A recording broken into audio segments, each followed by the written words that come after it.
ইমাদ মোম রেখে চলে গেছে। চা পাতার গন্ধ এসে নাকে লাগছে। পুতুল তারাটা দেখে বাদ দিয়ে বিছানা ছেড়ে নামলো। ছোট থেকে যখন কারেন্ট চলে যেত, অন্ধকারে সে কুটি কুটি পায়ে এগিয়ে এসে বাসার অন্যদের ভয় দেখাতো সে। এখনো তাই করবে, ভয় দেখাবে ইমাদকে। ইমাদ হাত পা ঝাঁকিয়ে চা বানাচ্ছে। মশার জ্বালাতনে থাকা যাচ্ছে না। বাসার সামনেই ডোবা, যার কারণে মশা তার গোষ্ঠী সমেত এসে হাজির হয়েছে। পুতুল একটু একটু করে ওর কাছে এসে পেছন থেকে ঝাপটে ধরে বলল, ধরে ফেলেছি। ভালো করেছেন। মানে আপনি ভয় পাননি? একটু ওরা তোর ভয় পাওয়ার কথা তো, আমি ভয় পাবার মতন কাজ করলাম। অন্ধগত কি হয়েছে? তোমার হাতে চুড়ি চাপাচ বলে দিয়েছে, তুমি আসছো আমার কাছে। পুতুল মন খারাপ করে হেলান দিয়ে দাঁড়িয়ে রইল। ইমাদ চা পাতা এক চিমটি নিয়ে ওর দিকে মেরে দিয়েছে। সে মুখ মুছে বলল, মাকে ফোন করেছিলেন? ব্যস্ত মনে হয়। ও আচ্ছা, কারেন্ট আসছে না কেন? জানি না এত দেরি কেন। যাই হোক, গিয়ে বসো। এত ছোট রান্নাঘরে অন্ধকারে থাকা ঠিক নয়। ধাক্কা ধাক্কিতে চোট পাওয়ার সম্ভাবনা আছে। পুতুল ইমাদকে দেখিয়ে রান্নাঘর থেকে বেরিয়ে ফটাফট হাতের চুড়ি খুলে রেখে দিয়ে আবারও ইমাদের পাশে গিয়ে হাজির। আস্তে করে ইমাদের শার্টটা খামচে ধরলো সে। ইমাদ এবার ভয় পেল, একবারে বিশাল আকারের ভয়। পেছুতে গিয়ে পড়েই যাচ্ছিল। পুতুলকে ধরতে গিয়ে দুজনে পড়ে গেল। শেষে ব্যথা পেল ইমাদ, ঘাড়ে হাত রেখে বলল, আমি শেষ। সরি, আমি জানতাম না আপনি এত ভয় পাবেন। তোমার মতো দুষ্টু বউ আর কেউ যেন না পাই। আমি মনে হয় আজ সোজা হয়ে শুতে পারবো না। ঘাড় সেই আমার সরবা নাকি সরে হয়তাম। পুতুল জিভে কামড় দিয়ে সরে বসলো। ইমাদ উঠে ঘাড়ে হাত দিয়ে চলে গেছে রুমের দিকে। পুতুল চোরের মতো এক কোনায় দাঁড়িয়ে আছে। ইমাদ ওর দিকে তাকিয়ে বলল, শান্তি হয়েছে? সরি, এত বকছেন কেন? আমি কিন্তু একা একা ঢাকায় চলে যাব। আমাকে হুমকি দিচ্ছ? গিয়ে দেখাও। পুতুল নাক মুছে সোজা চললো দরজার দিকে। ইমাদ এগিয়ে এসে আটকালো ওকে। তারপর টেনে এনে বিছানার কাছে দাঁড় করিয়ে বলল, ঢং করতে হবে না। আমার ঘাড় চেপে দাও, ব্যথা কমে আসবে। হ্যাঁ, উনি এখন ঢাকায় যাবেন। টাকা আছে তোমার কাছে? পুতুল ভেঙচি কেটে বিছানায় উঠে ইমাদের ঘাড়ে হাত রেখে চাপতে চাপতে বলল, টাকা ঢাকায় গিয়ে আসাদ ভাইয়া থেকে নিয়ে নিতাম। এ আর এমন কি? ইমাদ চোখ বন্ধ করে রেখেছে। ভালো লাগছে অনেক। জানি না কেন আপনার ঘাড়টা চাপতে গিয়ে মন চাইলো মাথার এই ঘন চুলের বনটাকে টেনে ছিঁড়ে এলোমেলো করে ফেলতে। যদি অনুমতি দেন তাহলে করব। তারপর তোমার চুল আমি ছিঁড়বো। ডিল? দূর। ভালোবাসার কটা দিন এগিয়ে এসেছে। বলতে গেলে আজ ইমাদ আর পুতুলের কুমিল্লা থাকার একটা মাস পূর্ণ হয়েছে। এখনো 1 মাস বাকি। পুতুল এখন বাসাতেই রান্না করে, বাহির থেকে খাওয়া হয় না। মনে হয় এখানে মন টিকে গেছে। ট্রেন কখন আসে আর কখন যায় সে অপেক্ষায় ঘড়ির কাঁটা চেক করে সে। এতটা দিন হলো তাও ট্রেন দেখতে গিয়ে তার বিরক্তি 1 ইঞ্চিও আসেনি। এখনো তাই করছে। গ্রিল ধরে ট্রেন আসতে দেখছে সে। ইমাদ অফিস থেকে এই তো এখনই ফিরবে। বাসার মালিকের বউ ফিরনি বানিয়েছিল, ওগুলো দুবাটি পাঠিয়েছে। সেসব ইমাদ খাবে, পুতুল খাবে না। তার কাছে ফিরনির স্বাদটা তেমন একটা লাগে না। দুবাটি ইমাদও খেতে পারবে। তার আবার ফিরনি অনেক পছন্দের। ইমাদ চুপি চুপি বাসায় ঢুকছে। চাবি তার কাছে ছিল। পুতুল গ্রিল ধরে আনমনে চলতি ট্রেন দেখছিল। ইমাদ আস্তে করে হাতের ব্যাগটা রেখে পা টিপে টিপে বিছানায় উঠেছে। এরপর পুতুলকে পেছন থেকে ঝাপটে ধরলো সে। পুতুল চমকে পেছনে ফিরে তাকিয়ে ইমাদকে একটা কিল বসিয়ে দিয়ে বলল, আমি ভয়ে মরে যেতাম। এরকম করলেন কেন? ট্রেন বেশি নাকি না বর বেশি? দুটোই। হ্যাঁ, শোনো মেয়ের কথা। আপনার ফোন বাজছে দেখতে পাচ্ছেন না, নাকি চোখ মুখে শুধু আমাকেই দেখেন? ইমাদ ফোন হাতে নিয়ে দেখলো মায়ের কল। রিসিভ করে সবার আগে জিজ্ঞেস করলো, মা কেমন আছে? মা গম্ভীর গলায় জবাব দিচ্ছেন সবকিছু। কি হয়েছে মা? শরীর খারাপ নাকি তোমার? তোর বিয়ে 2 মাসের বেশি হয়েছে, অথচ এখনো আমি নাতিপুতি আসার কোনো খবর পাচ্ছি না। আবদার করিনি? ইমাদ পুতুলের দিকে তাকালো। পুতুল ইমাদের হাতের আঙ্গুল নিয়ে দুষ্টুমি করছিল। ইমাদ বলল, খুব শীঘ্রই খুশির খবর পাবে। মা কল কেটে দিয়েছে। পুতুল ইমাদের হাত ধরে টান দিয়ে বলল, মা কি বললেন? বললো না নাতিপুতির খবর কবে আসবে। ইমাদের মুখে কথাটা শুনে পুতুলের মন খারাপ হয়ে গেল। মুহূর্তে ইমাদের হাত ছেড়ে দিল সে। অন্যদিকে মুখ ঘুরিয়ে বসলো। এবার ইমাদের মুখেও কথা নেই। পুতুল আবার মুখটা ঘুরিয়ে বলল, একই খবর তো আমিও জানতে চাই, এত দেরি কেন করলেন? আমি জানি না, বাদ দাও এসব। চলো দুপুরে খাবার খাবো। এসব ভেবে মন খারাপ করতে হবে না। পুতুলের খাওয়া উঠে গেছে মিসেস রৌনক কল করার পর থেকে। তাও ইমাদের ভয়ে 2-4 লোক মাসে খেয়ে নিয়েছে। ইমাদ ঘুমিয়ে আছে, অথচ পুতুলের চোখে ঘুম নেই। ট্রেনবিহীন সেই রাস্তাটা দেখছে সে। আচ্ছা, একটু একটু দেরি হওয়া কি স্বাভাবিক? না, এখনো তো তেমন সময় হয়নি, শুধু শুধু মন খারাপ করছি আমি। ইমাদের ঘুম ভাঙতেই দেখতে পেল পুতুল ফ্লোরে চাদর বিছিয়ে সেখানে বসে বসে বাবুর কাঁথা সেলাই করছে। ইমাদ বিছানা থেকে নেমে বলল, এগুলো আজকাল রেডিমেডও পাওয়া যায়, তুমি শুধু শুধু এত কষ্ট কেন করছো? শুধু শুধু কি বলছেন? নিজের সন্তানের জন্য নিজে বানাতে কোনো কষ্ট হয় নাকি? বরং ভালোবাসা বাড়ে। ইমাদ আর কি করবে? সে জানে পুতুলকে এসব বলে লাভ নেই, তাই সে নিজের কাজে চলে গেল। পুতুল সন্ধ্যা থেকে 2টো কাঁথা সেলাই করলো, পাক্কা 5 ঘন্টা ধরে। শেষে কাঁথা গুছিয়ে রেখে দিয়েছে। ইমাদ সামনের দোকানগুলোতে গেছে হালকা বাজার করতে। বাসার অনেক কিছু শেষ হয়ে গিয়েছিল। বাসায় টিভি নেই বলে পুতুল ফোনে ইউটিউব দেখে সময় কাটায়। এখনো তাই করছে। এখন নাটক দেখছে। একদম শুরু থেকে শেষ পর্যন্ত দেখে পুতুলের মন খারাপ চরম পর্যায়ে চলে গেল। নাটকটাতে নায়িকার বাচ্চা হয় না বলে তাকে তার স্বামী ছেড়ে দেয়। পুতুল থ হয়ে বসে রইল। ইমাদ আজ ফেরার সময় ডালপুরি কিনে এনেছে। ভেতরে আসতেই দেখলো পুতুল কাঁদছে বসে বসে। চোখ কপালে তুলে ওর কাছে এসে ইমাদ জিজ্ঞেস করলো, কি হয়েছে তোমার? পুতুল বলল, আমি একটা নাটকে দেখেছিলাম। কাহিনীটা বললো সে ইমাদকে। ইমাদ পুরো মুখে দিয়ে দূরে সরে বলল, তোমাকে না বললাম ওসব নিয়ে ভাববে না, আবারও শুরু করলে? নাও পুরি খাও, সারাদিন ভুলভাল ভাবনা চিন্তা করবে আর কাঁদবে। রেডিমেড চোখে পানি জমিয়ে রাখো তুমি। আপনি বুঝবেন না। আর আমি বুঝবো না তো কে বুঝবে? এমনটা করে আজকে 2 মাস পূর্ণ হয়ে গেছে। ইমাদ পুতুলকে নিয়ে ঢাকায় ফিরছে আজ। ট্রান্সফার বাতিল করতে কত কাঠখড় তাকে পোড়াতে হয়েছিল এই 2টা মাস ধরে। অবশেষে সফল হলো সে। পুতুল মন খারাপ নিয়ে বাসে ইমাদের পাশের সিটে বসে আছে। বাইরের এত মিষ্টি বাতাস তার গায়ে লাগলেও মনে লাগছে না। ঠোঁটে হাসি নেই, রংহীন হয়ে আছে।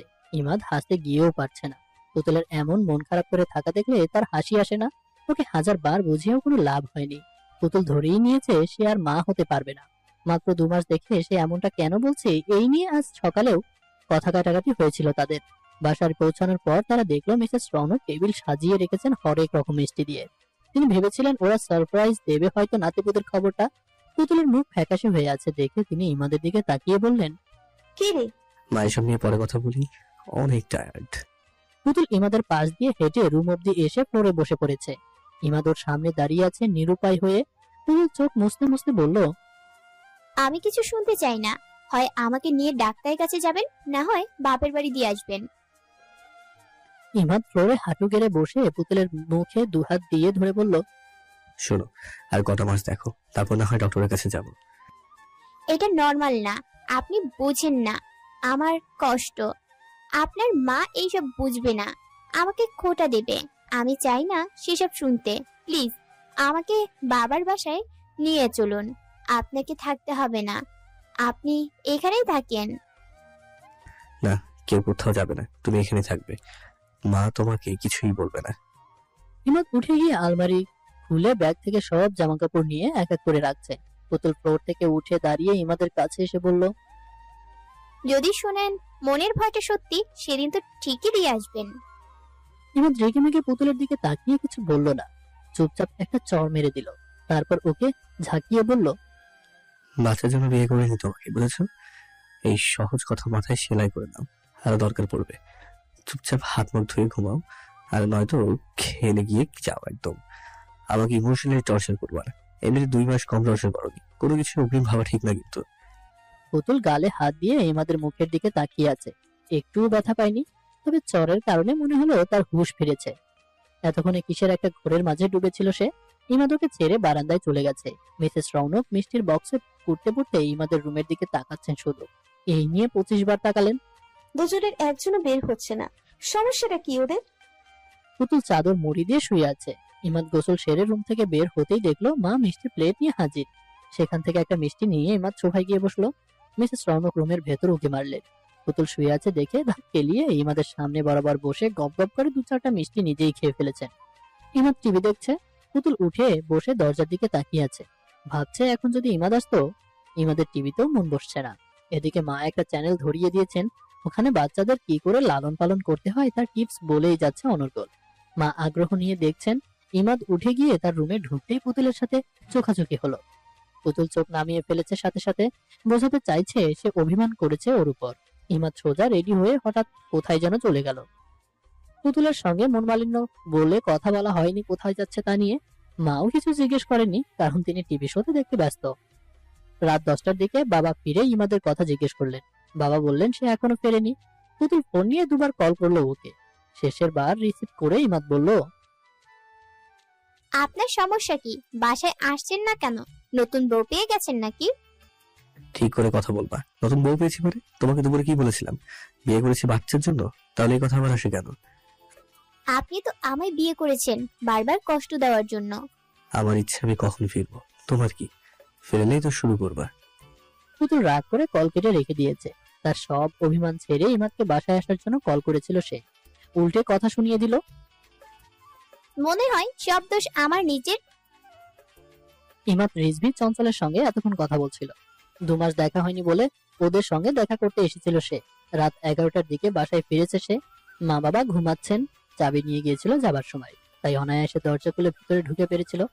পুতুল ডাইনিং টেবিলের কাছে চেয়ারে বসে টেবিলের উপর মাথা ঠেকিয়ে ঘুমাচ্ছে। ইমাদের জন্য অপেক্ষা করছিল হয়তো।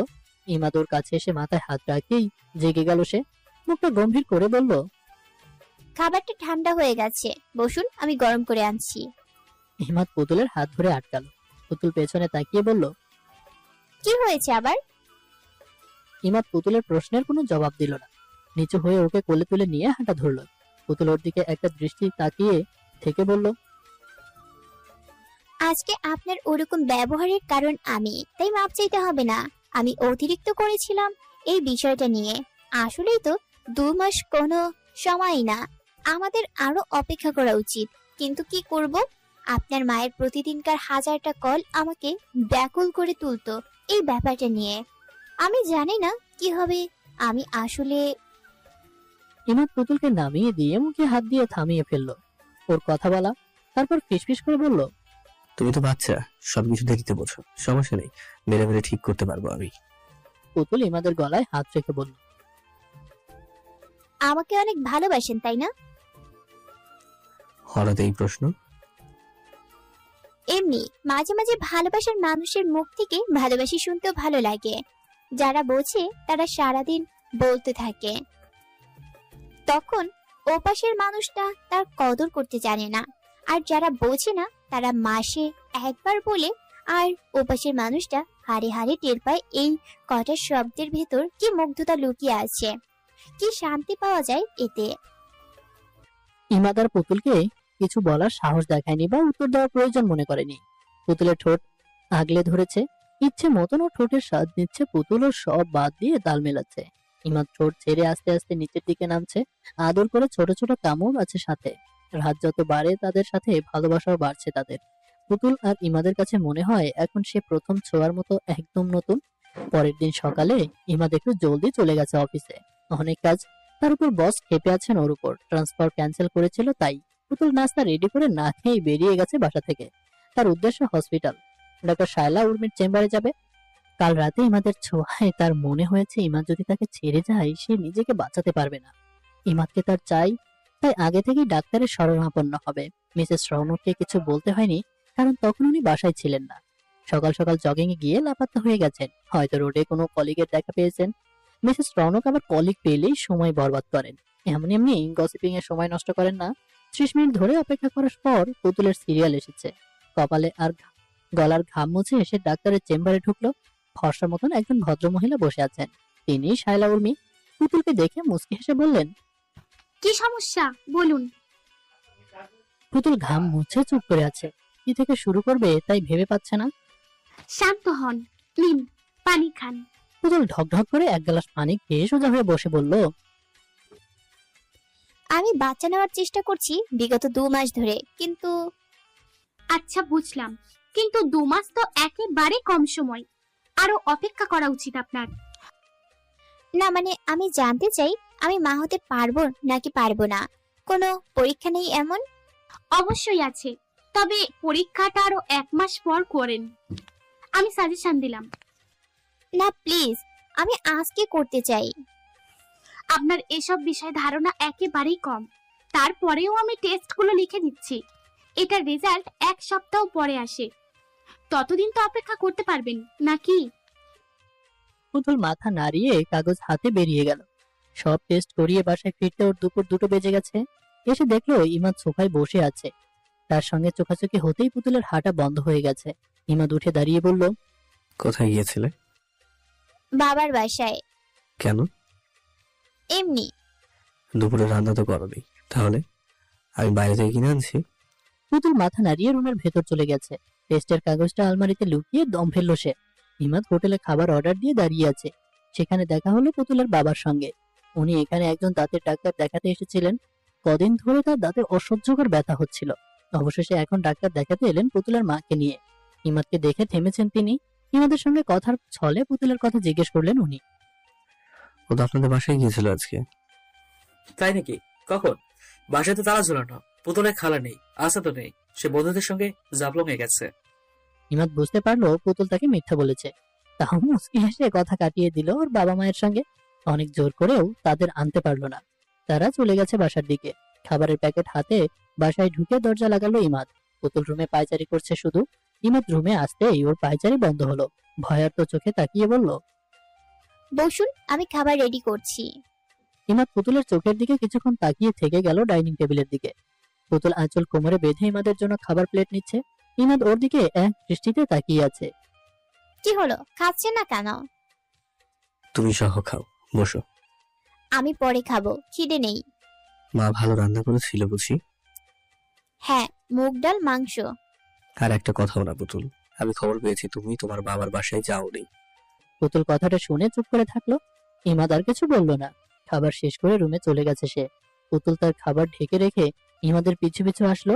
ইমাদ বিছানায় গিয়ে বসতেই পুতুল ওর সামনে দাঁড়িয়ে বলল, আমি ডাক্তারের কাছে গিয়েছিলাম, তো ডাক্তার কি বলেছে?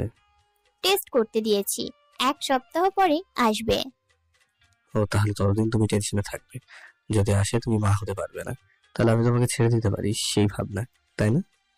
পুতুল মাথা নিচু করে দাঁড়িয়ে আছে। ইমাদ মুখ ঘুরিয়ে শুয়ে পড়লো। পুতুল এবার ওর পিঠে হাত রেখে বলল, আমি জানি আপনি আমাকে কখনো ছেড়ে যাবেন না, কিন্তু বিশ্বাস করেন আমি এত চিন্তা মাথায় নিতে পারছি না। একটা রাতও ভালো করে ঘুমাতে পারি না এইসব ভাবতে গিয়ে।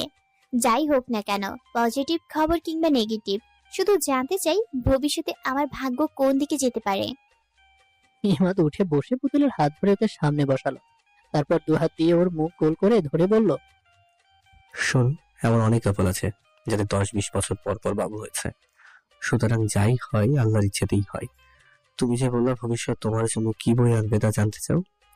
হয়তো টেস্টে আসলো মা হতে পারবে না, কিন্তু বছর পেরোতে না পেরোতে তুমি সুখবর পেলে, তখন আপনাকে আর সান্ত্বনা দিতে হবে না। পুতুল সোজা চলে গেল ভাত খাবে বলে। ইমাদ মুখ বাঁকিয়ে শুয়ে পড়েছে। আজকে বসের চিল্লানি শুনেছে অনেক সময় ধরে। ট্রান্সফার ক্যান্সেলই তো করেছি, কি এমন ক্ষতি হলো? আর অফিসের সুমন নামের একজন আছে, সে আমার চেয়ে ভালো কাজ পারে, তারে পাঠালে কি হয়?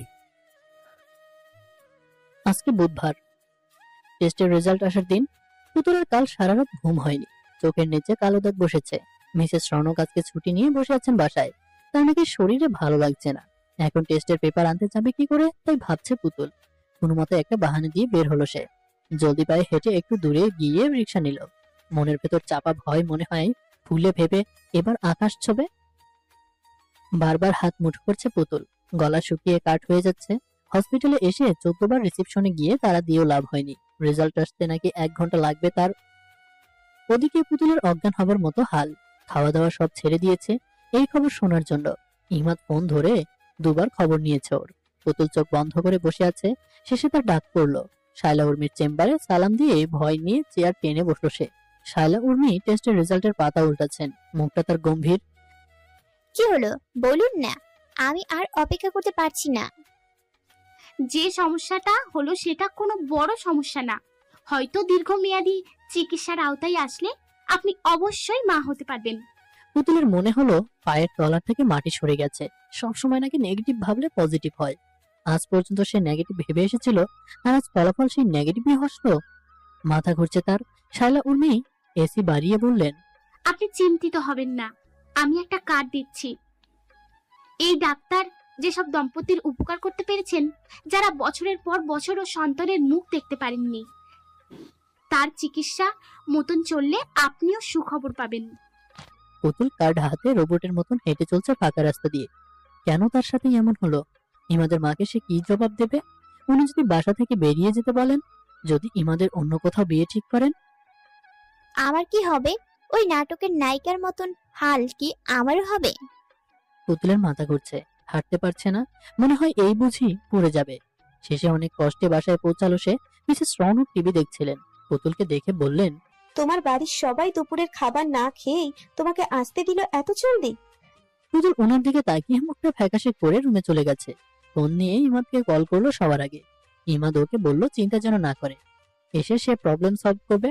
পুতুলের কান্না পাচ্ছে, চিৎকার করে কাঁদতে ইচ্ছে করছে তার, কিন্তু পারছে না। কষ্ট চেপে রাখতে হবে। মিসেস রৌনক জানা মানে তার এই বাসায় থাকা অসহনীয় হয়ে ওঠা। আচ্ছা, উনি তো একদিন না একদিন ঠিক জানবেন, তখন কি হবে আমার? এটা ভেবে পুতুল মাথা ধরে নিচে বসে গেছে।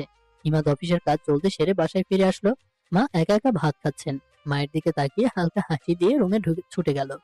পুতুল রুমের এক কোনায় ফ্লোরে বসে আছে, হাত পা ছড়িয়ে কাঁদতে কাঁদতে চোখ মুখের অবস্থা খারাপ করে ফেলেছে। ইমাদ রুমে ঢুকে দরজার ভেতর থেকে লাগিয়ে ওর কাছে এসে বসলো নিচে। চোখ মুছে দিয়ে বলল,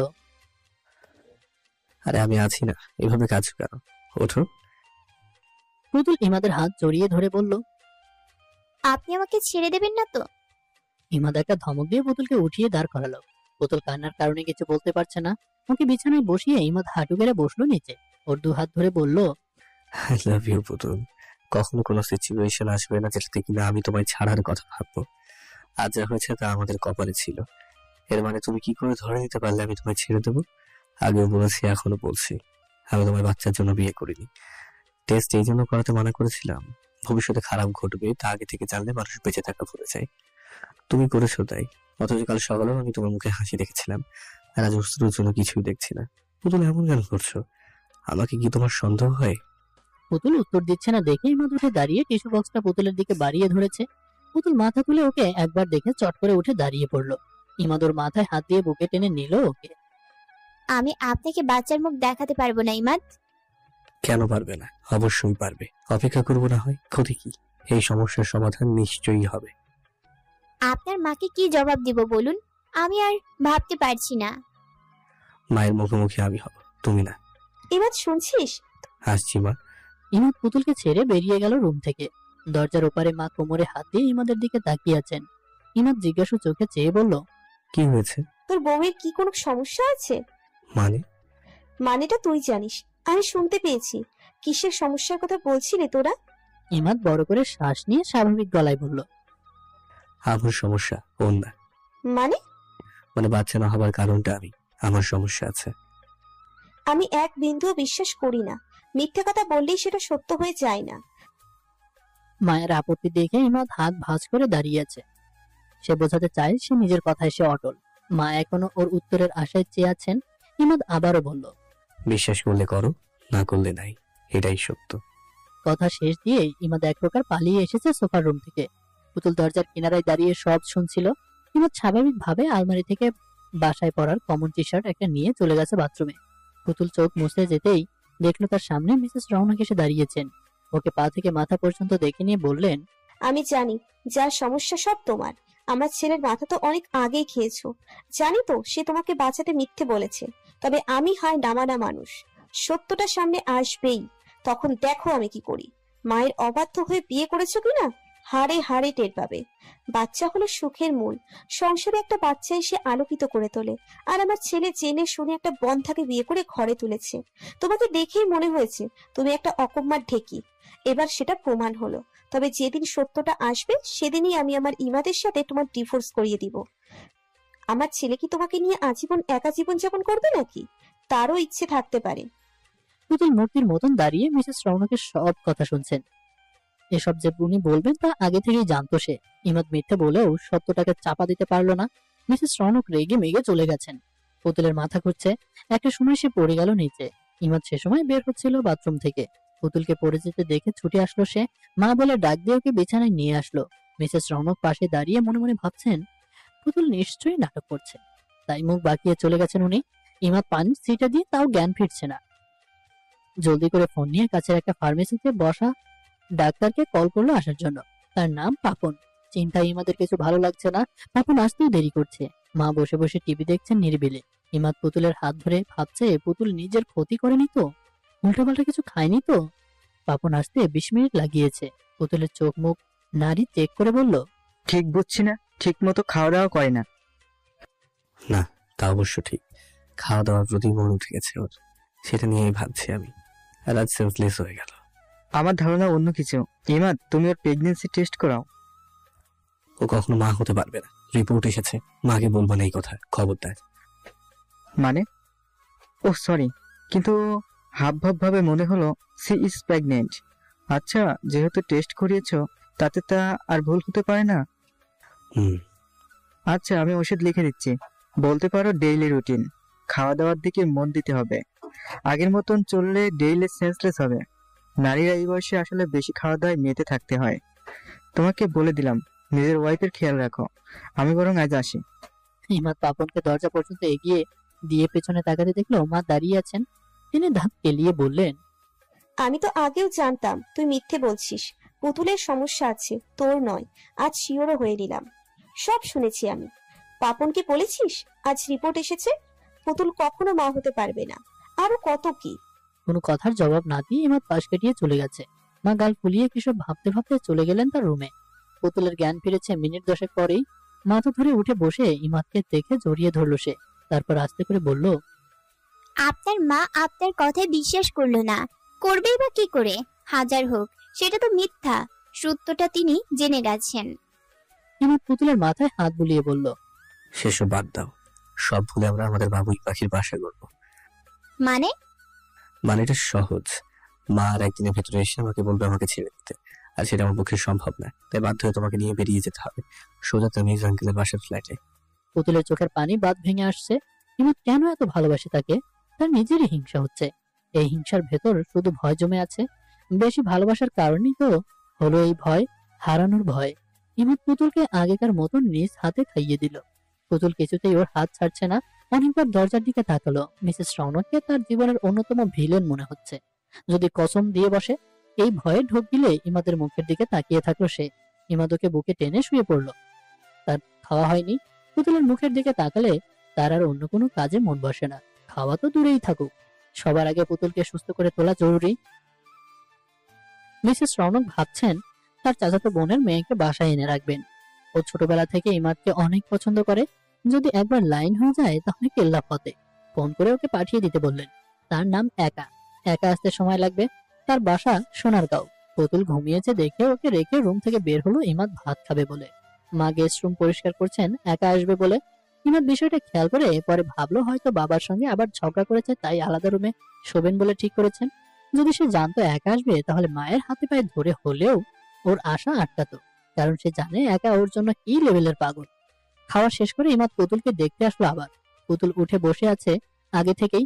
ওকে দেখে ইমাদ দুষ্টু করে একটা হাসি দিয়ে বলল, চলো তোমায় আমার জগতে নিয়ে যাই, আবার কাঁদাবো ভালোবাসা আর কান্নায়।